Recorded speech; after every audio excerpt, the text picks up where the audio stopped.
Welcome to Education for All. So today in this video we are going to study Green Revolution and we'll be solving almost 7 to 8 questions of different exams. ये green revolution topic 9th 10th as well as senior classes में सीधा पूछे जाते हैं. So let's start. First of all let us see ये green revolution start कहाँ से हुआ, फ़ायदे क्या हुए, नुकसान क्या हुए. तो सबसे पहले समझते हैं 1943. एक्चुअली 1943 में हमारा जो बंगाल स्टेट है it faced a very severe Bengal famine. एक फेमाइन को इन्होंने फेस किया और इस फेमाइन में we had a very huge crisis for food crisis हो गया और इसके कारण लगभग 4 मिलियन डेथ्स हुए थे. नाउ 1947 में जब हम आज़ाद हुए और 47 के बाद का फेज हम जनरली ग्रेन्स यूएस से इंपोर्ट करते थे from US. After 1947 it was also the phase of growing population. तो एक तरफ पॉपुलेशन बढ़ रहा था, दूसरी तरफ फेमाइन था और तीसरा हमको इंपोर्ट करने का ज़रूरत पड़ रहा था. यानी पूरी तरह से हम क्राइसिस में थे. हमारे यहाँ एग्रीकल्चरल सेक्टर जिस लेवल में ग्लूम करना चाहिए था उतना नहीं कर रहा था. And so it was required that हम एक रेवोल्यूशन करें सो दैट प्रोडक्शन बढ़ाया जा सके. Now there was one name called MS Swaminathan. Name याद रखना, MS Swaminathan. This person is regarded as the father of green revolution in India. Father of green revolution in India.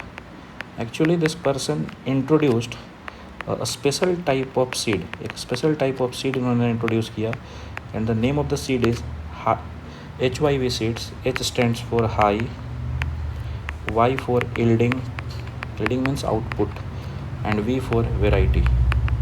तो high yielding variety of seeds इन्होंने introduce किया और ये introduction इन्होंने किया in the state of Punjab, Haryana and western UP. तो यहाँ से HYV सीड्स यूज़ किए जाने लगे. ये क्या था, ये कम लागत में ज़्यादा प्रोडक्शन देता था, कम मेहनत में ज़्यादा प्रोडक्शन और बहुत तेज़ी से हमारा इसका फ़ायदा ये हुआ कि बहुत तेज़ी से हमारे यहाँ जो ग्रेन्स का प्रोडक्शन था वो बढ़ गया. And you will be shocked to know, आपको आश्चर्य होगा कि जो 1965 में हमारे यहाँ 12 मिलियन टन्स प्रोड्यूस होते थे, और ये मैं बात कर रहा हूँ वीट की, ये इसका HYV सीड्स यूज़ करने के कारण it rose to 110 millions by 2023. तो आप देखो कितना तेज़ी से ये ग्रोथ किया है. नाउ द पॉइंट इज़, इस ग्रीन रेवोल्यूशन में 4 स्टेट्स आपको याद रखने हैं, Punjab, Haryana, western UP as well as the central India. अब आते हैं बात कि इसमें किया क्या गया. तो इसमें ऐसे सीड्स यूज़ किए गए जो HYV सीड्स थे. इस HYV सीड्स को 2 चीज़ें बहुत ज़्यादा चाहिए. पहला, वाटर रिक्वायरमेंट इसकी हाई है और दूसरा, इसको फर्टिलाइजर्स चाहिए. यानी भारत के किसानों ने खूब वाटर यूज़ किया, खूब फर्टिलाइज़र यूज़ किया, इसका असर भी हुआ, प्रोडक्शन बढ़ा, लेकिन इसका निगेटिव इम्पैक्ट भी हुआ. निगेटिव इम्पैक्ट क्या हुआ, इतना ज़्यादा वाटर यूज़ करने के बाद हमारे यहाँ खासकर इस एरिया में, पंजाब वाले एरिया में ग्राउंड वाटर डिप्लेशन हो गया, यानी ग्राउंड वाटर नीचे चला गया. अपार्ट फ्रॉम दिस, फर्टिलाइज़र के इतना ज़्यादा यूज़ से हमारे यहाँ जो सॉइल है उसका भी डिग्रेडेशन हो गया. अपार्ट फ्रॉम दिस, किसान कर्ज में भी चले गए क्योंकि उन्होंने बहुत ज़्यादा डेब्ट लिया था, कर्ज लिया था, पैसे उठाए थे सो दैट उनका प्रोडक्शन और बढ़े. सो एक ये भी समस्या आया कि हमारे यहाँ डेब्ट भी हो गया किसानों के ऊपर. क्लियर. नाउ अब सिंस MS स्वामीनाथन तो father of green revolution India बोले जाते हैं, बट अगर एग्ज़ाम में ये क्वेश्चन पूछे who is the father of green revolution, तो उनका नाम है Norman Borlaug. He is the father of green revolution in the world. US के एग्रीकल्चरल साइंटिस्ट हैं और इन्होंने ही HYV सीड्स एक्चुअली में बनाए थे. बाद में इनको नोबेल पीस प्राइज़ दिया गया. MS स्वामीनाथन की डेथ अभी रिसेंट में ही 1-2 साल पहले 2023 में इनकी भी डेथ हो गई। इनकी एक वेरी फेमस रिपोर्ट है स्वामीनाथन कमीशन रिपोर्ट, ऑल्दो हम वो अभी टॉपिक नहीं कर रहे हैं। So this was all about the green revolution.